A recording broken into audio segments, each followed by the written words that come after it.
Today what I have for you is a first look at a new upcoming World War II first-person shooter called United 1944. What this game is a 16v16, where at least in the mode that we played in the beta, you have a specific objective to capture multiple points around the map, similar to like a domination style mode. But to capture these points, you need to build outposts at them. And building these outposts is what captures that point for you, and that earns your team points, and whoever gets the most points sort of wins, or you drain the other team's tickets or points to zero. And to build these outposts, you need to look for safes around the map. You smash open these safes, they get you documents, you take them back to an already built outpost or your HQ, and then once you've captured a certain amount of documents, I'm not sure on the number, but then you get an outpost kit, you take that kit to an objective that hasn't been captured yet, and you build the outpost, and that secures it for your team. Then you need to sort of scavenge for materials around the game map. Wood, metal, steel, rubber, and there's fuel and gunpowder and medical based supplies as well. And you use these materials to build structures like walls and doors. You use them to build weapons, such as just your basic weapons like a makeshift rifle or a pistol or a makeshift shotgun, ammo, meds, and explosives. Now, that's the core loop of United 1944, at least in this mode. Break open safes for the documents, grab materials, build outposts, fortify them, kill the enemy, destroy the enemy bases, and then by doing this, you gain XP, you level up, and you have a skill tree. And in the skill tree, you can unlock better crafting recipes, such as an SMG like an MP40 or a Thompson, M1 Garand or a G43. The weapons are faction specific, so if you're playing on the Allies, you can't build the MP40, for example. But you can also start making better meds. When you start the game, you have to choose a starting like ability or recipe from a pistol, a 2-round makeshift bolt action rifle, or a makeshift double barrel shotgun. But yeah, like I said, you can unlock things like grenades, Molotovs, an MP40, M1 Garand, sniper rifle, and more. Now, for this core gameplay loop for United 1944, I'm not a big fan of it, but generally, I'm not a big fan of these survival base building games where you need to go out, get supplies, and build a base. I like Rust, but that's literally the definition of that type of survival game. But when I'd play it, I'd usually play with friends and let them build the base. I'd help them gather materials, but it's just not my best part of that game. I just generally like combat. So United 44 would then fit into like a World War II survival team-based shooter. And of course, there is a bit of risk that comes with playing this type of game, because when you die, your body can get looted. You can lose materials that you've got. You can lose a weapon that you've built, but you don't always lose the weapon. I'm not sure when you actually lose your weapon or not. I think it might just be that when you die, you lose your secondary weapon, not your primary, because most of the time I was spawning back in with a weapon that I had. But weapons do have durability as well, but you cannot repair weapons, or at least I couldn't find out how to repair weapons.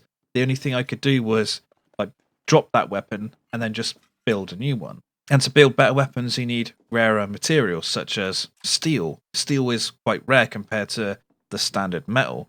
So you are in this constant state of like a survival mode in gathering materials. Even when I was leading a squad and trying to get people to focus on an enemy objective, you do need to be constantly gathering stuff, because you may need to quickly make new meds, make new grenades, for example, or make new ammo.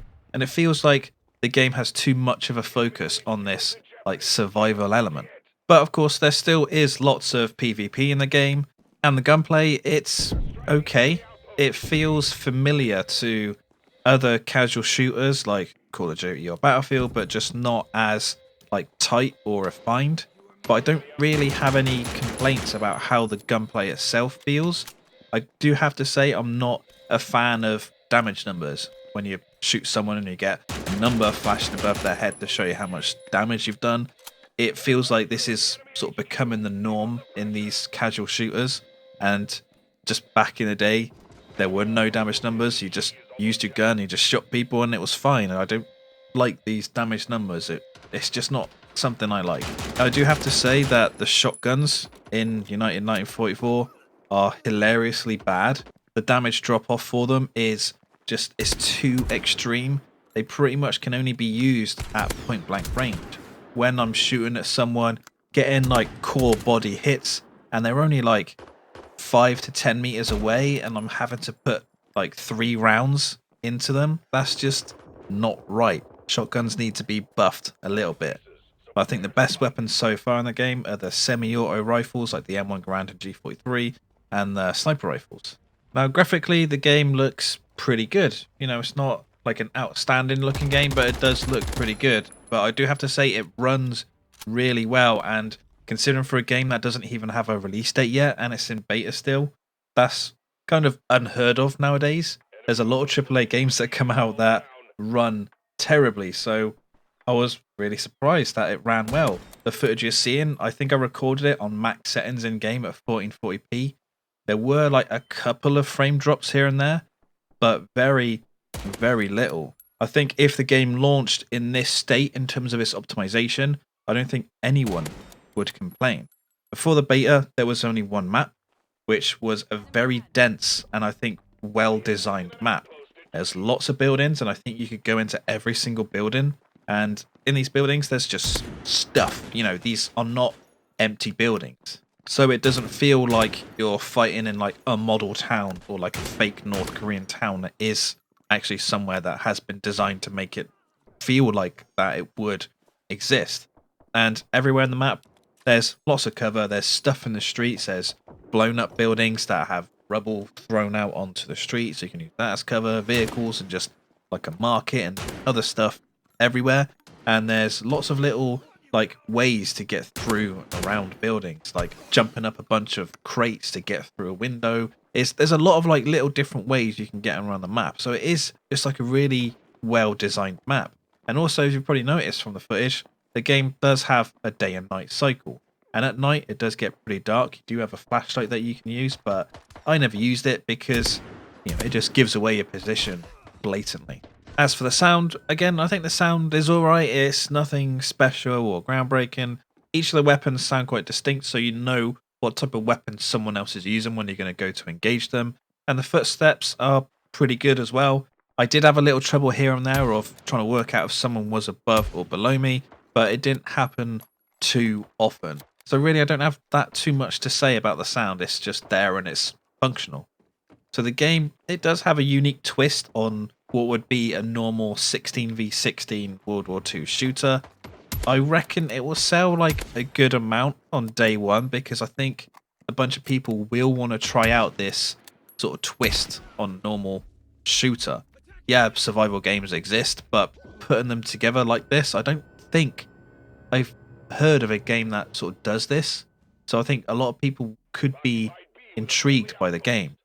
I reckon that going forward after release, I reckon it will have like a small dedicated player base, enough to keep it going, enough to keep updates and stuff going out for it. So if you're interested in the game, I think there will be more beta tests coming out down the line. And to get access to the beta test, all I did is I just went onto the Steam page, clicked request access, and I got access to it. So keep an eye on the store page. I'll link it down in the description below. If you liked the video, please give it a like or dislike if you didn't. Let me know what you think about the game down in the comments below. Subscribe for more, and thank you for watching.